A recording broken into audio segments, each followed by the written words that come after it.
हाँ जी, अस्सलाम वालेकुम नाज़रीन। ए जनाब स्विट्ज़रलैंड ना तकरीबन इथूं हाईवे गुजरनी है, लेकिन ये तकरीबन बियाबान जंगल एरिया है। इसने विच तुसें तकी नो कि सारे पासे कोई आबादी नहीं, कोई कुछ नहीं, जंगल एरिया है। इसने विच अपने जेड़े न ज़ायरीन या सियाहत करने वाले लोग, स्याह लोग सैर व तफरी करने वाले उन्होंने वास्ते जंगल ने विच भी वाशरूम बनाया। असां लोग ते अपने ओटियां डलियां ने अग्गे पिछे जनाब पिछोकड़ इधर उधर कुछ जगह ना टलें, लेकिन इन्हें इतना जंगल विच भी तां जे लोग बाहर ना करन वाशरूम बनाया है। इत्थे जनाब निज़ाम सोलर प्लेट लाई ते कीता है सारा निज़ाम और अंदरों भी रखना निज़ाम जेड़ा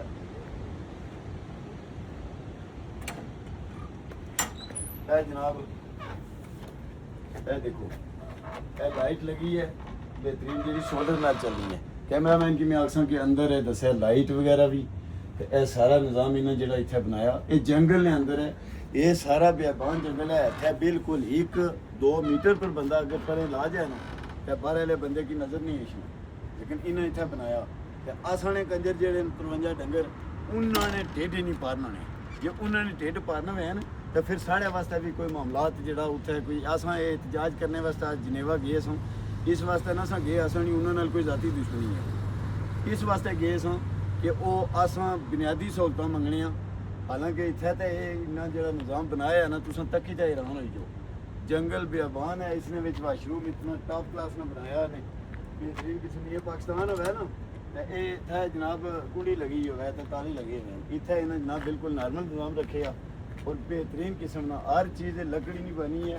इधर मैं कैमरामैन की आखसा मारसी ये सब है ब्याड़ ने दरख्त ने। इधर जो पूरा जंगल है जो रात पात ब्याड़ ने बाकी दरख्त भी है, लेकिन ब्याड़ बहुत ज़्यादा है।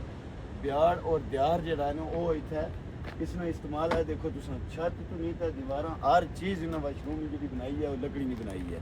तो इस वास्ते असा जिला इन्होंने मुल्कों अच्छी तो सहूलत तकने ये चीज़ तकने तो फिर सोचने भाई यार असा ने जोड़े इन्होंने अपने ही ढिड नहीं पारने होने कि क्यों नहीं आवाम ना सोचने।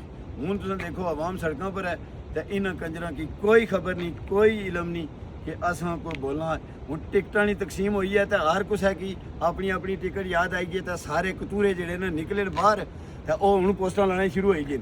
लेकिन 15 धड़े हो गए पाकिस्तान जड़ियाँ मतलब पाकिस्तान तो जेडे आज़ाद कश्मीर के दाखिली रास्ते जितने भी हैं उतों सारा फूड ना जितना भी निज़ाम है असा ना खाने पीने जी सारिया शैन वो लोगों के वास्ते रोकी ने।